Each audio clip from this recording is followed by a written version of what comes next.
Pagkatapos ng ilang oras sa loob ng bahay, hapunan tanong mula sa mga tita. Ilang pwersahang kwento sa Maynila. Lumabas ulit si Adrian. Gabi na, tahimik. Ang garden. Kahit madilim, parang may hila pa rin. Parang may hinihintay. May ilaw sa terrace. Ilang solar lamps sa lupa. Amoy lupa, amoy damong bagong dilig. Naroon si Noel, nakasando at lumang shorts. May hawak na flashlight, abala pa rin sa lupa. Late ka, sabi ni Noel, hindi lumilingon. Akala ko di ka na babalik. Naligaw ako sa dining room, sagot ni Adrian. May ngiting pagod. May konting interrogation dinner. Napangiti si Noel. Mas mahirap makalusot sa tita kesa sa akin. Umupo si Adrian sa parehong upuan kanina. Mas malamig na ngayon, pero ramdam pa rin ang init sa batok niya. Tulog na yung iba? Tanong niya. Matagal na. Ako lang ata gising. Sandaling katahimikan.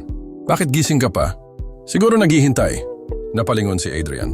Ano? Kung sino, sagot ni Noel. O nang kung anong hindi pa sigurado. Tumigil si Noel sa ginagawa. Tumayo, pinatay ang flashlight. Lumapit, isang hakbang ang layo mula kay Adrian. Tahimik pero buo ang presensya niya. Ang ilaw mula sa terrace ay sapat para makita ang mga mata niya. Okay lang bang? Dito ka muna? Tanong ni Noel, mababa ang boses. Hindi sumagot si Adrian. Tumango lang, at sa unang pagkakataon hindi siya umupo sa kahoy na upuan.